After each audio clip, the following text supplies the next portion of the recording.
We are live. Hello, everyone. Welcome to the summer edition of Coaches Week edition of the Running Club at UCR podcast episode. I hope everyone is doing well. I'm your host, Daniel Yang, president of Running Club, with my co-host, Thomas Kawase, vice president of Running Club.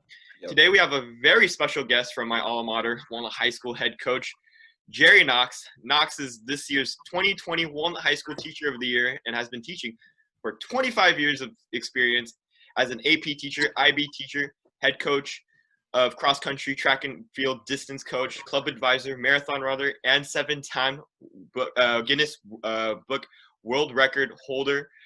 Congratulations, Coach, and how are you doing? I'm doing good, thanks. Thanks for having me. All right. Yeah, no problem. Thanks for being on the show. All right. My first question is about your Guinness World Records. We know that you've done, like, dribbling 2 basketball, cap and gown, lederhosen, suit. Like, anything else we're missing? Jumping rope was probably the hardest. So I did a marathon jumping rope the entire time. Oh, man. So you missed that one. And then when I did it in the suit, I wore dress shoes. And so I wasn't wearing running shoes. So that was rough on the feet.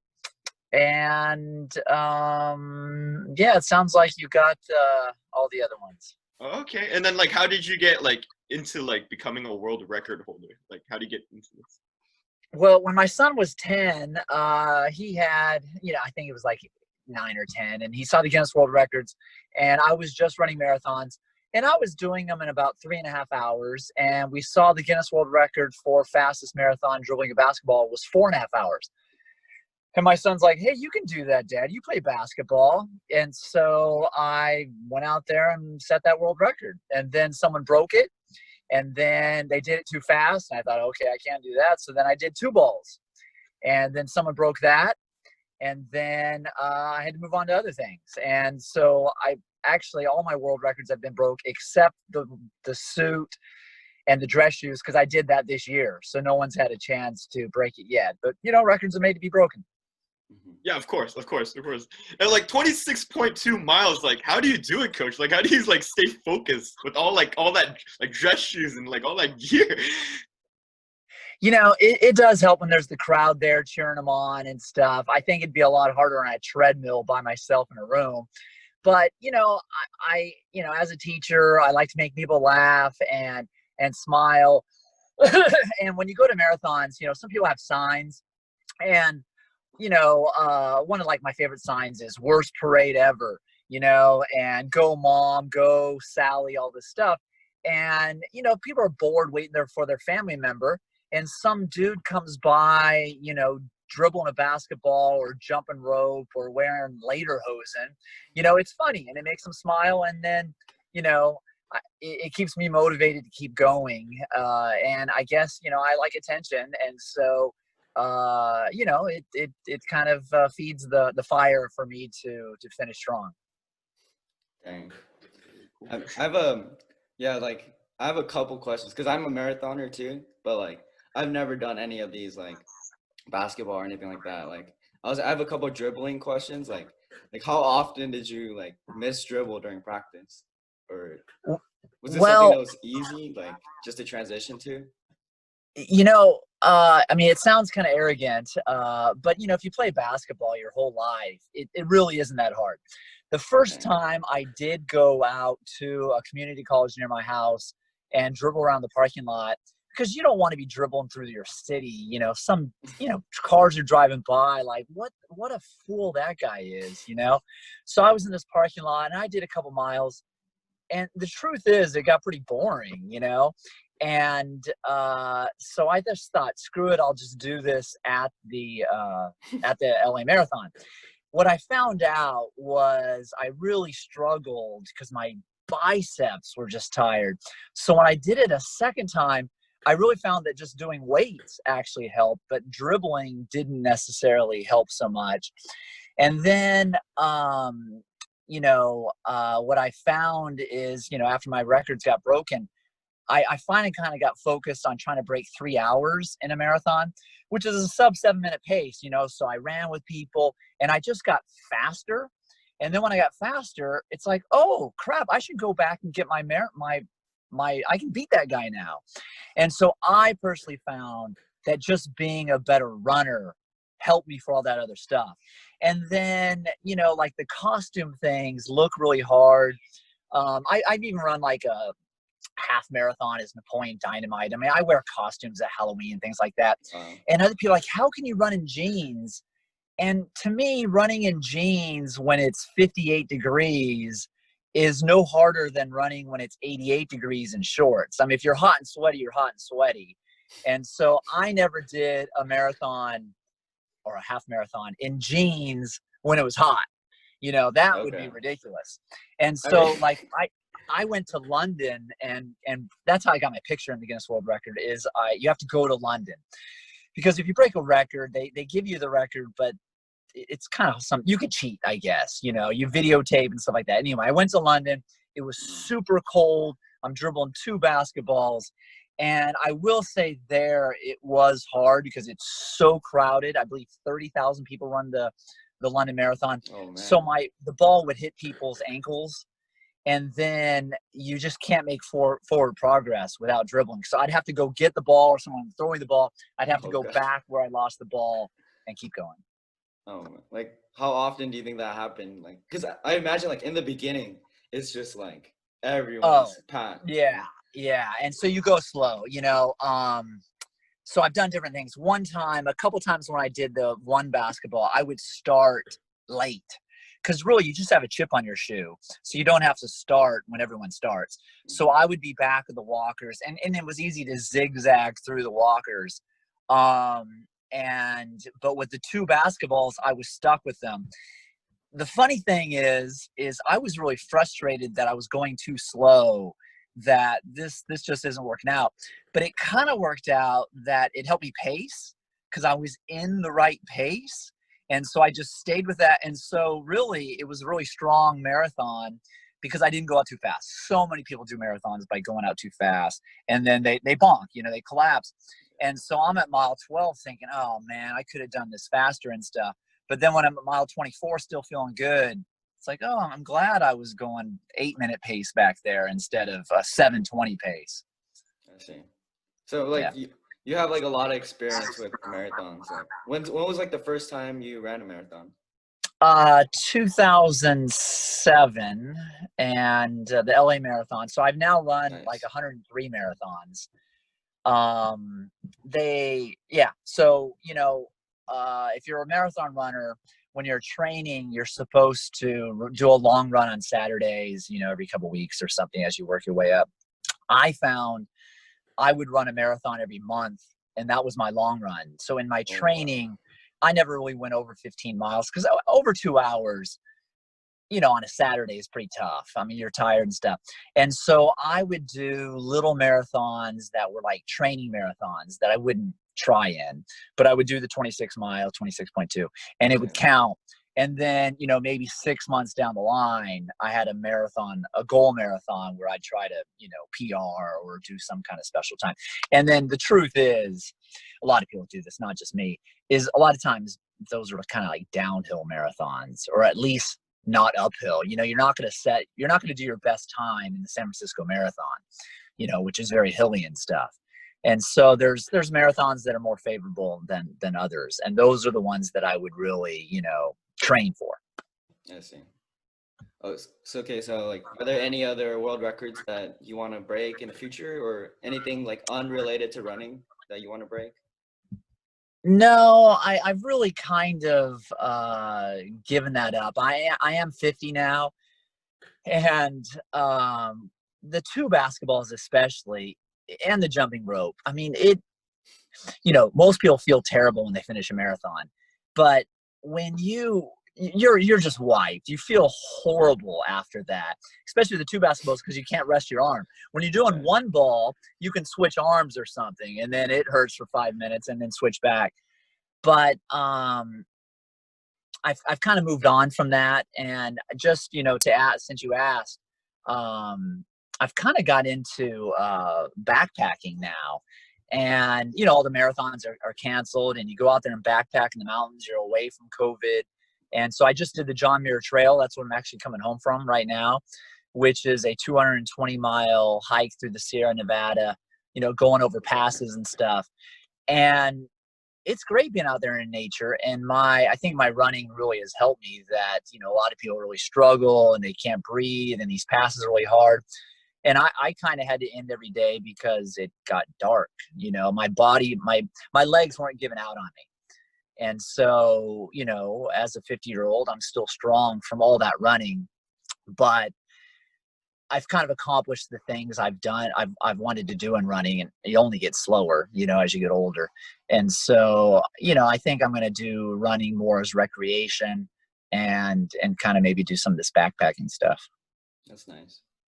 That sounds really cool. Like, I love nature, right? Being out Yeah. there. Right?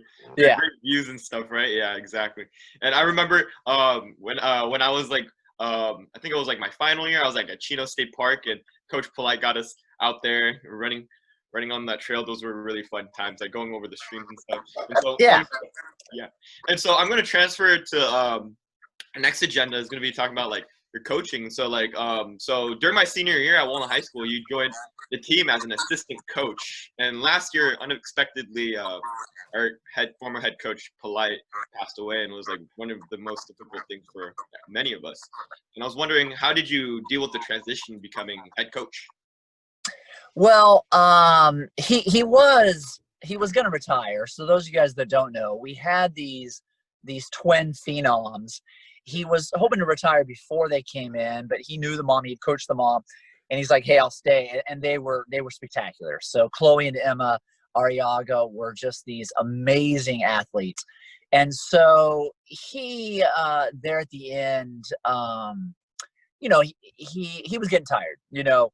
And so to wake up early, he had lots of appointments and stuff. So he was really going to retire.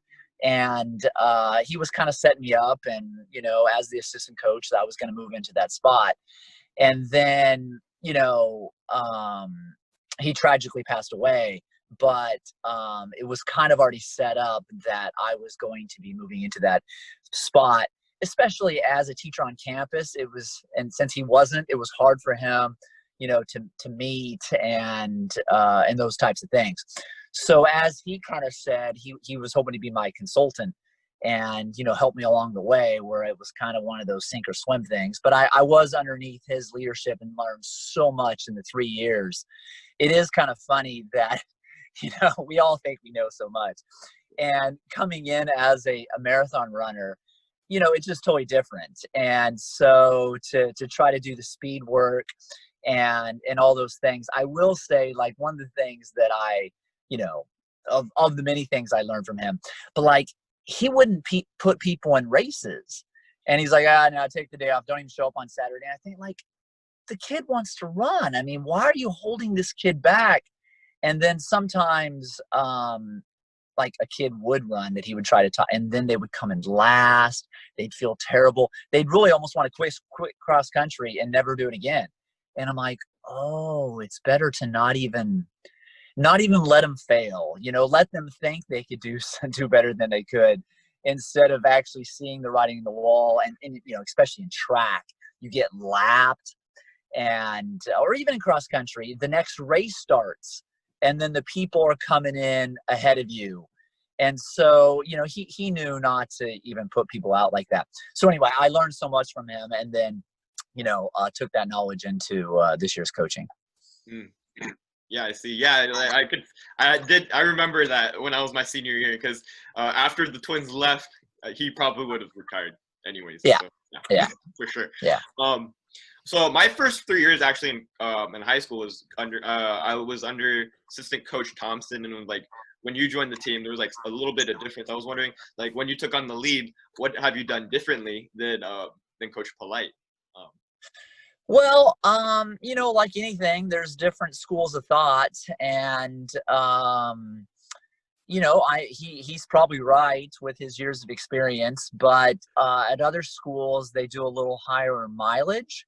But at Walnut, maybe our athletes aren't ready for that, and you got to be careful because, you know, you can get injuries and stuff. But I would like to see some of the people that have been in the program for 4 years be at higher mileage than his training was. Now, I think maybe my first year, I maybe didn't do enough speed work, and you know, you have to find that balance of miles and speed and stuff, and hopefully I can work that out. The other interesting thing is, again, a lot of you guys don't know this Coach Polite guy, but he's an old school guy, and he was a real character and stuff. But he also kind of had the attitude that, like, if you don't want to show up to practice, screw it. I don't care. I'm not going to coach you. Well, I don't want to do that because I'm a teacher and they're on my roll, and I like have a responsibility to give them a grade and make sure they come to practice. And he was kind of like, screw them, you know, they're a bastard. If they don't show up, I don't give a shit. And, you know, which is cool. But at the same time, your class and some of the people, you know, they would have small senior classes. There'd only be like 2 guys or 3 guys. And so hopefully I'm trying to hold them a little more accountable and make sure people go. Now, all the people, so he had people that wanted to show up every day, which is great. But hopefully I'm also trying to foster some of those other people that only kind of sort of want to be there and make sure they are there and then stick it out for 4 years. So I would like to have a bigger team. And that's gonna be hard to do at Walnut because it's so academically driven. So many kids, you know, quit because their grades, they got a B or something, and they want to go play tennis and stuff. So my goal would to be able to have some more quantity. And he really didn't care that. He just cared about, you know, having good runners. And if kids wanted to run, they showed up and ran, and he'd coach them. And if they didn't, he wasn't going to go hunt them down. And I'll literally be texting parents and trying to find them on campus, dragging them out to practice and stuff, you know. So that's one of the differences. Wow. Yeah, I remember we had big groups in the very beginning. My very first year at Walnut, we had 80 athletes, both boys and girls, and then all of a sudden condensed to 50. And then I think it was consistent 50. And then you're right, senior year, there's only like 1 or 2 of us left. Yeah. And he only puts people in races if they show up. So exactly. Yeah. My question is that, like, are you putting are you like associating a grade if they don't show up, like taking attendance points or something, or like, well, yeah, we're supposed to do that. It's funny that you even asked that. You know, I mean, if a kid ditches practice for a week, their counselor needs to know did they quit, they're dropping. I had a kid that missed 2 practices this year, and you know, I like to say he quit, but really I kicked him off the team because I called the counselor and said, take him out of here, go put him in PE. And, you know, I like to joke. Polite was a jokester. I hate to make fun of this guy now that he's passed away or something. But, like, he's like, I don't even know that kid's name. Who is that? You know, some freshman kid that didn't even show up. Well, there were some girls that, like, they just kind of showed up for the class because they knew they could not show up and go home and stuff. And he's like, if they don't want to run, screw them. And it's like, what if, you know, as a teacher on campus, I can't afford to lose my job and my, you know, house and stuff. Like, if this kid, and again, at Walnut, they're good kids and stuff, but if this kid went and smoked pot or got drunk and drove, and it's like, were they at practice? And, you know, again, it's funny, this story, I think you remember, but it's not very funny. But, like, there was a guy that, like, went missing. Yes. And like, you need to know that a kid's missing. And we weren't even going the same direction too. Like, practice is all the way at Snow Creek, and he got lost the other way. Yeah. Like, and so it's like, he's missing. Oh, I didn't even notice. And so, but as a teacher, and I think he was more like this when he was a teacher on campus, and it was, you know, but as you get older, you're like, yeah, screw it. You know, I'm just a walk-on coach, and, you know, I just want to coach the kids I want to be coached. Well, I can't have kids getting in trouble before, you know, on my watch, you know. So so that's been something that's been a little different. Absolutely. My final question for you is, like, how do you find all the balance as being one of the top educators and coaches in Walnut, and, like, what kind of motivates you to find that balance? You know, I just really like people. And I like to be around people. And again, I hate to trash other teachers, but there are some other teachers that are far smarter than me, and they really know I like to make fun of English teachers. They really know their Shakespeare. And so they really want to share that. And some kids, you know, you have to kind of try to make it interesting and like think about the kid. And I think I kind of put the kids first and people first. And again, I teach AP Human Geography, which could be boring as hell, but I really try to work hard to try to make it interesting, try to connect it to people's lives, to show that it's important. And I do think it's important, but I really like it. You know, it's not just a paycheck and it's not just content. And it is funny that when my own kids were teenagers and I see other teenagers with their parents, they're kind of angsty and negative, but to their teachers, they're really positive. You know, they understand I'm just doing my job, trying to get them to learn. And really, they're enthusiastic. They're so kind and friendly and stuff, and I love it. Unless they're your own, then they're like, you know, shut the hell up or whatever. So I just really like to be around people. Like this whole COVID thing, distance learning, and I'm concerned about the fall. I don't like it. You know, I don't want to teach just to teach. I want to be around people all day. You know, I'm not an accountant or a researcher for a reason. You know, I would much rather be around people. And so, anyway, you know, you just constantly meet new people and, you know, and even some kids that they're struggling and you try to help them out and get, you know, acknowledge them. I mean, some kids' parents are mean, the teachers are mean to them, they're all stressed out. And if you can just kind of be nice to them, and then they're so thankful that like this person is actually, you know, being friendly to them. And so I get a lot of joy in that. And then it's the same with cross country, that these people are trying to be healthy and they're trying to get unplugged and not just go on Twitter and be negative and, you know, binge watch all these shows. They're actually out there trying to, you know, improve their lives. And, you know, you have two types of kids in cross country. You have kids that are out there trying to win races, and other people are out there just trying to be healthy and polite. And all coaches hopefully, you know, do understand that, hey, this other kid has other goals, and those goals are extremely important too. Mm-hmm. And so, you know, I want to have welcome those people as well. Yeah, that's amazing. That's amazing. You could be like both an amazing coach and a teacher. Like, it's like for you, that's just like, that's like you, that's who you are.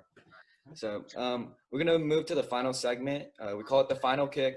It's just 10 speed round questions. And then we're going to ask you to just answer them as fast as you can. All right. So the first question is, what's your favorite running event? The mile. What shoe do you run in? Asics. Hot or cold? Hot. Oh, cold. Cold. All right. On my rest days, I like to. There's no rest days.